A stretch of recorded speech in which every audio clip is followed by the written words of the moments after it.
Good morning, students. Welcome back to LearnNet, beta. Today we have to solve one question. So I have taken one problem in which we have to do the full length question, beta. See the statement first. If you want to take the screenshot, you may take, beta. From the following information, prepare a cash flow statement. तो हमें क्या दिया हुआ है? Balance sheet दी हुई है. Balance sheet as at period आ जाएगा यहाँ पे. पर्टिकुलर्स इक्विटी एंड लाइबिलिटीज़ हमें 2 साल की इन्फॉर्मेशन है 31 मार्च 18 एंड 31 मार्च 17. तो सबसे पहले बेटे हमें क्या दिया हुआ है? Equity and liabilities. मैंने आपको बताया था कि हर एक आइटम जो बैलेंस शीट में है उसको आपको वन टाइम कहीं ना कहीं कैश फ्लो स्टेटमेंट में दिखाना ही दिखाना है. तो हम देखते हैं साथ साथ कौन सी आइटम कहाँ पे आएगी, उसके बाद हम सोल्यूशंस करेंगे. तो I have first balance sheet equity and liabilities. Share holders fund सबसे ऊपर आता है बच्चे. उसके अंडर आती है share capital. Note number 1, share capital में हमारे पास 4,60,000, 8,50,000. तो हम इसका नोट्स देखेंगे. हो सकता है कि आपके पास दो तरह की शेयर कैपिटल हो, तो उसको हम बाद में करेंगे. शेयर कैपिटल कहाँ आती है? It comes in the financing activity, चाहे वो इनफ्लो हो या फिर आउटफ्लो हो. Reserves and surplus note number 2, इसका भी कुछ ना कुछ दिया होगा आपको नोट्स में. वो भी हम देखेंगे कि statement of P and L है, रिजर्व है, दैट वी विल सी.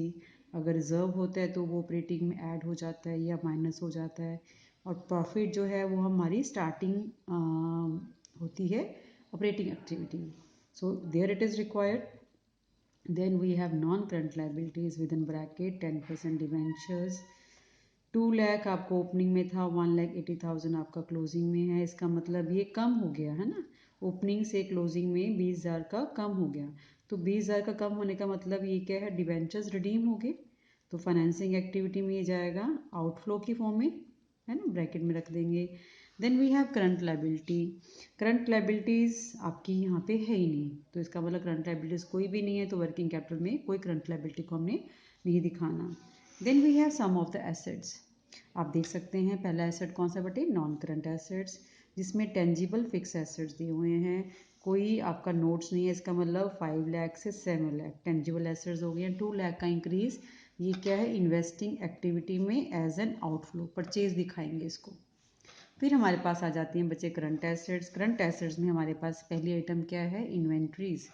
2,10,000 से 2,50,000 हो रही है बेटे. 40,000 का जो इंक्रीज है इन्वेंट्रीज का वो हमारी आउटफ्लो है. ठीक है, और ये कहाँ दिखाने हैं? ऑपरेटिंग एक्टिविटी में, जहाँ पे हम वर्किंग कैपिटल चेंज का इफेक्ट दिखाते हैं. ट्रेड रिसीवेबल्स 1,40,000 बिगनिंग में था, 1,90,000 आपका क्लोजिंग में है. तो आपका इंक्रीज हो रहा है 50,000 से. ये भी बेटे क्या है? हमारी आउटफ्लो है. ठीक है. Then we have cash and cash equivalents. ये हमारा एंड में जब हम कैश फ्लो स्टेटमेंट को कंपाइल करते हैं, ओपनिंग को ऐड करेंगे, किसके बराबर आ जाएगा? Closing cash and cash equivalent 60,000 आना चाहिए आपका. ये आंसर अपने आप में दिया हुआ है. क्लियर. अब आपके जो नोट्स टू अकाउंट्स हैं, हमने ऊपर देखा शेयर कैपिटल के आगे नोट नंबर 1 लिखा हुआ है. नोट नंबर 1 शेयर कैपिटल में क्या क्या है बेटे? इक्विटी शेयर कैपिटल 4 लाख से 7,50,000, तो 3,50,000 का इंक्रीज. इसका मतलब ये फाइनेंसिंग एक्टिविटी में आएगा और ये इनफ्लो है आपका. क्लियर. इसमें प्रेफरेंस शेयर कैपिटल भी है, 60,000 से 1 लाख होगी है. 40,000 का इंक्रीज है, ये भी फाइनेंसिंग एक्टिविटी में. और ये भी क्या है बेटे? Issue of preference share capital 40,000 inflow. ठीक. Next we have some of the additional information. तो उसमें आपके पास आप देख सकते हैं रिजर्व एंड सरप्लस का नोट नंबर 2 आ गया. तो रिजर्व एंड सरप्लस में हमारे पास जनरल रिजर्व है, 50,000 क्लोजिंग है, 70,000 ओपनिंग है. तो आपका 50,000 माइनस 70,000 करेंगे तो ये क्या होएगा? Reserve transfer from general reserve 20,000 का नेगेटिव आ जाएगा. ठीक है, तो इसको हमने ऑपरेटिंग एक्टिविटी में क्या करना है बेटे? माइनस कर देना है. अगर ऐड होगा, वो बढ़ता हुआ मीन्स इंक्रीज होता तो ऐड हो जाता, अगर डिक्रीज है तो ये ऑपरेटिंग में माइनस हो जाएगा. Clear. Statement of P and L 170, 120. हमें मालूम है कि क्लोजिंग माइनस ओपनिंग करते हैं 120 माइनस 170, तो कितना आ जाएगा, नेगेटिव 50,000 आ जाएगा। ठीक है, तो ये हमने स्टेटमेंट ऑफ P&L का जो हम नेट प्रॉफिट लेते हैं तो यहाँ पे नेगेटिव 50,000 अमाउंट से स्टार्ट करेंगे। Clear. Some of the additional information हमारे पास है। During the year a machine cost ₹70,000, bracket में लिख रहा है डेप्रिसिएशन प्रोवाइडेड देयर ऑन 10,000, इसका मतलब 70,000 की मशीन, 10,000 की डेप्रिसिएशन लग गई, बुक वैल्यू कितनी रहेगी बेटे, 60,000। वाज सोल्ड फॉर 50,000, 60,000 की मशीनरी आपने 50 में बेच दी तो 10,000 क्या आ गया हमारे पास, लॉस आ गया। तो ये आपका वर्किंग नोट बन जाएगा, जिसमें हम सेल भी दिखाएंगे, डेप्रिसिएशन भी दिखाएंगे और लॉस भी दिखाएंगे। डिविडेंड पेड ₹80,000, ये हमारा डिविडेंड पेड जो 80,000 है इसको दो बार कहाँ कहाँ दिखाना है, एक बार हमने फाइनेंसिंग आउटफ्लो दिखाना है और दूसरा हमारा ऑपरेटिंग एक्टिविटी में भी ये ऐड हो जाएगा डिविडेंड पेड। क्लियर है बच्चे, दो इफेक्ट्स इसके। Depreciation provided during the year 20,000, तो ये हमारा ऑपरेटिंग एक्टिविटी में ऐड हो जाना है नॉन कैश आइटम की फॉर्म में, और साथ ही में ये जो हम मशीनरी अकाउंट बनाएंगे उसमें क्रेडिट साइड लिख देंगे। ठीक है, मशीनरी अकाउंट में, तो वहाँ पे आपका ये डेप्रिसिएशन 20,000 आ जाएगी, जिसमें ये 10,000 की जो एसेट बेची है वो इंक्लूडेड है। क्लियर बच्चे, so we need to transfer this information in the cash flow statement. अब हम स्टार्ट करेंगे, ऊपर क्या लिखेंगे, कैश फ्लो स्टेटमेंट, क्या लिखना होता है, और for the year ended 31st March 18. Clear? Now what we have, we always write the format name first, serial number, particulars, details and amount.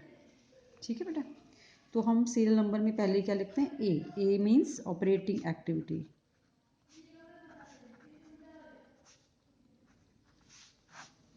We know it is always started by the value of net profit before tax. ठीक है, तो net profit before tax हम यहीं पे कर लेते हैं बच्चे, value of net profit that is closing minus opening. ये देखिए क्लोजिंग माइनस ओपनिंग कितना आ गया बच्चे, नेगेटिव 50,000। इसमें ऐड हम क्या करते हैं, डिविडेंड जो दिया हुआ है हमें, डिविडेंड पेड 80,000, ये दिया हुआ है ना 80,000 डिविडेंड पेड, इसको दो बार दिखाना है, एक बार हम यहाँ पे इसको ऐड करेंगे, दूसरी बार हम क्या करेंगे, इसको फाइनेंसिंग आउटफ्लो लेंगे। ठीक, उसके बाद हमने देखा था वैल्यू ऑफ रिजर्व 70 50 माइनस 70 करेंगे तो आ जाएगा transfer from general reserve 50,000 minus 20,000 negative. Clear है बच्चे, तो आप देखिए ये क्या आया हमारे पास, net profit before tax it is 10,000। Clear, now we need to add non cash and non operating items, जिसमें हमारे पास डेप्रिसिएशन है ऑन मशीनरी, तो डेप्रिसिएशन ऑन मशीनरी कितनी दी हुई थी हमें, 20,000। एडिशनल इंफॉर्मेशन में हमने क्या कर देना बेटा, इसको ऐड कर देना, डेप्रिसिएशन ऑन मशीनरी, और क्या दिया हुआ है हमें, loss on sale of machinery.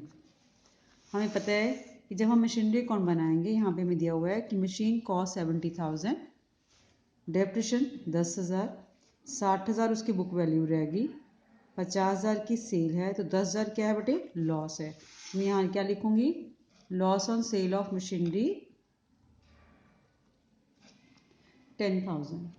Clear, then we have next item interest on debentures.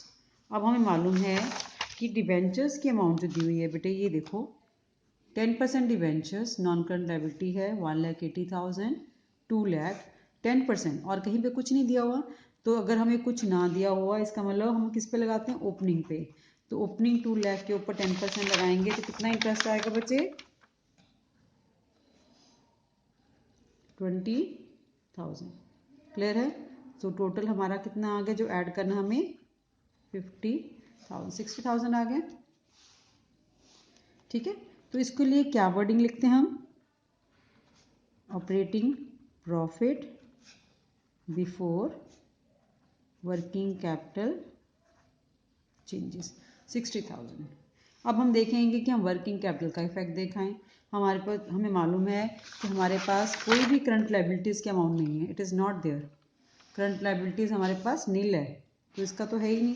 Current assets देख लेते हैं, तो करंट एसेट्स में हमारे पास इन्वेंट्री है, 40,000 की इन्वेंट्री इंक्रीज हो रही है, 50,000 की ट्रेड रिसीवेबल, दोनों ही क्या है बेटे? इंक्रीज हो रहे हैं, तो ये आउटफ्लो है 40 और 50। तो यहाँ पे मैं लिख देती हूँ increase in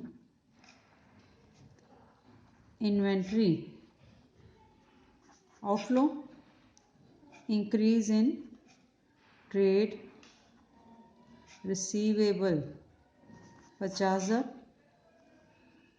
तो 90,000 क्या हो गया बच्चे? नेगेटिव हो गया ये। 30,000 आया। अब देखो टैक्स की कोई एडजस्टमेंट नहीं है, तो हमें टैक्स पेड नहीं दिखाना। तो इसका मतलब पहली एक्टिविटी जो 30,000 है वो क्या है? नेट कैश नेगेटिविटी, नेगेटिव लिख दो। यूज्ड इन ऑपरेटिंग एक्टिविटी, पहली एक्टिविटी का रिजल्ट आ गया। दूसरी एक्टिविटी क्या है बेटा? Investing activity. सीक्वेंस में होती हैं, started with operating then investing. अब इन्वेस्टिंग एक्टिविटी में हमने देखना है कि जो जो गिवन है, पहले आप देखिए यहाँ पे सेल की अमाउंट थी, मशीनरी सोल्ड फॉर 50,000, तो ये 50,000 क्या आएगा बच्चे? यहाँ पे आ जाएगा। मैं लिख दूंगी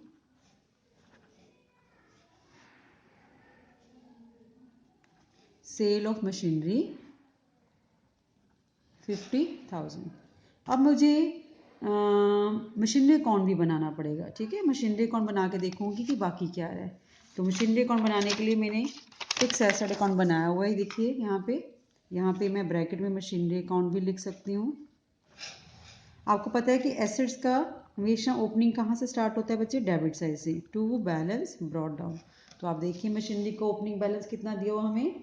इट इज़ गिवन 5 लाख। आप क्वेश्चन की स्टेटमेंट देख सकते हैं। Then we have closing balance of machinery which is given in the question 7 lakh. और हमें मालूम है जब ऐसा डिक्रीज होता है दैट मीन्स सब सेल हुई बाय बैंक कितने का? 50,000 का। By profit and loss it is loss, हमने देखा था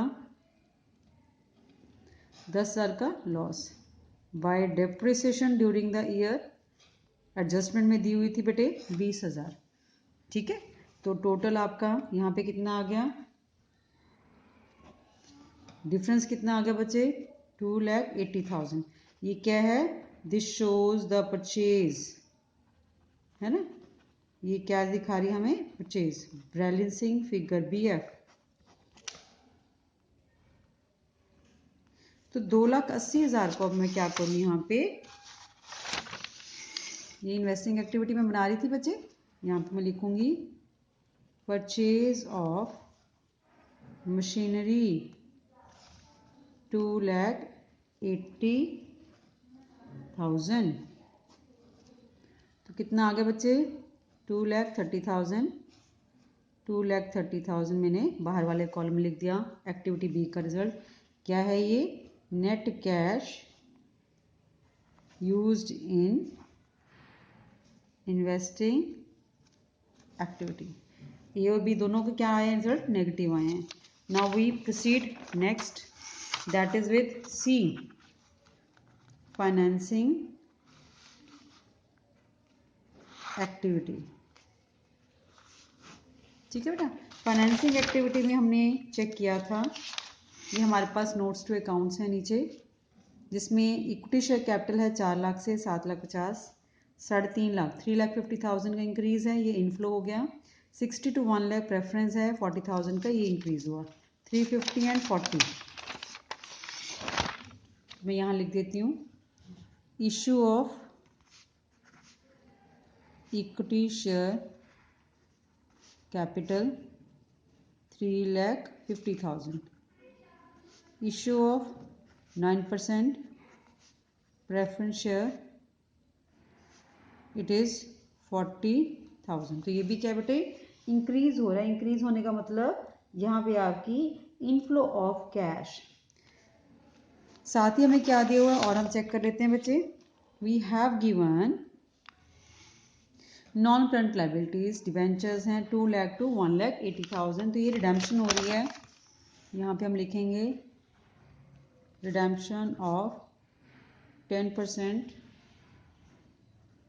डिवेंचर 20,000 आउटफ्लो हो जाएगी।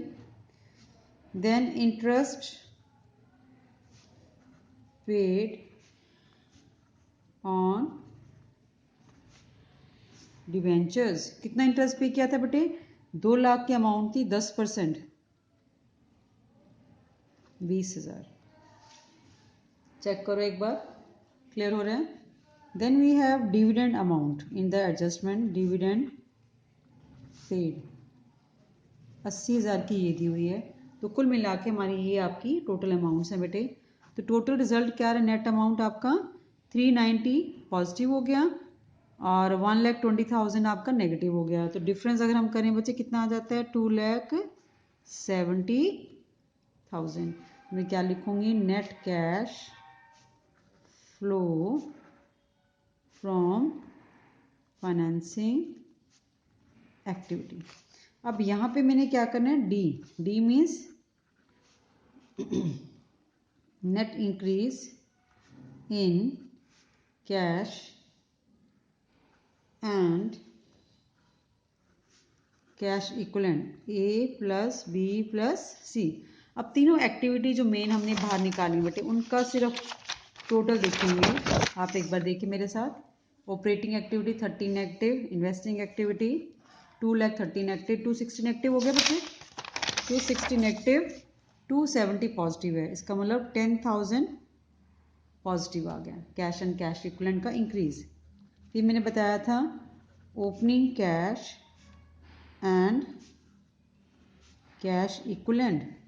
तो आपके पास स्टेटमेंट में गिवन है opening cash and cash equivalent in the beginning 50,000। तो हमने क्या किया, इसके इक्वल होता है closing cash and cash equivalent means D plus F करोगे 60,000। तो अगर आप चेक करना चाहें आप देख सकते हैं हमारे पास ये देखिए कैश एंड कैश इक्विवेलेंट के अमाउंट है 50 ऐड किया 60 के इक्वल आ गई। So this way you have to practise on the number of questions. Clear बेटा? Thank you, have a nice day.